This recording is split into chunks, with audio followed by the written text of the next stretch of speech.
Cancel చేస్తే అప్పటికే ప్రభుత్వం ఆడ పబ్లిక్ కి వాళ్ళు అందులో ఫ్లాట్స్ అమ్మేస్తే ప్రజలు బయటకు వచ్చి ధర్నాలు చేసేది అని మనం చూస్తున్నాము. కళ్యాణ్ గారు నిన్న కూడా మనం చూసినాము. బాసవి ఇష్యూ ఒక ఇష్యూలో ఆ FTL లో ఇచ్చేసి GHMC దాన్ని ఆపంగానే మళ్ళీ అక్కడ ఫ్లాట్స్ హ్యాండ్ ఓవర్ కాలేదని ప్రజలు రోడ్ పైకి వచ్చి గొడవ అవుతుంది. ఇవన్నీ ఏ రకంగానే చూసినాం. వీటన్నిటిపైన ఏమి రిస్ట్రిక్షన్ చేయకుండా ఆపకుండా ఏం లేదు ప్రభుత్వం. ఇవన్నిటిపైన ఆపుతుంది. చాలా చోట కూడా కూల్చేస్తే ఆ రకంగా అడ్డుపడితే కూడా హైట్ రైట్ లో కూల్చేస్తుందని చెప్పి కూడా ఇదే బీఆర్ఎస్ పార్టీ వాళ్ళు మాట్లాడారు. వాళ్ళది అంటే గత ప్రభుత్వం చేసిన తప్పులు వీటిని విమర్శించడం ఆపుడు కాదు.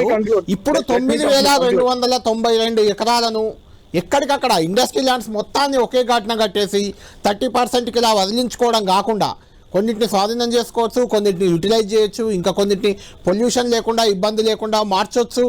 అలాంటివి ఏమైనా వెనుకకు తీసుకునే అవకాశం ఉందా? ఈ పాలసీపై ఇలానే ముందుకెళ్తారా యాజ్ ఇట్ ఈస్ గా? కళ్యాణ్ గారు 100% అట్లా ఎక్కడన్నా అవసరం వచ్చినా అంటే చాలా క్లియర్ గా ఏం చెప్పారు. ఇంకా దానిపైన ఇంకేదన్నా బెటర్ గా చేయగలిగిన ఇప్పుడు డిబేట్ లో రవీంద్రరావు గారు కూడా సహచర శాసన మండలి సభ్యులు ఉన్నారు.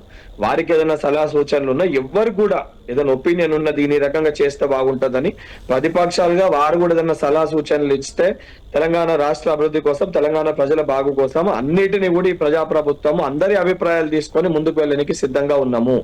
మేమేం ఇదే రకంగా చేయాలి, ఇట్లనే ఉండాలని చెప్పి వాళ్ళ లెక్క మేము జియోలు ఇచ్చి ప్రభుత్వ భూమిని ప్రైవేట్ వ్యక్తులకు అప్పచెప్పి స్వార్థం కోసం రాజకీయాలు ఈ ప్రభుత్వాన్ని కాంగ్రెస్ ప్రభుత్వం, ప్రజాప్రభుత్వం దానికోసం నడుస్తలేదు.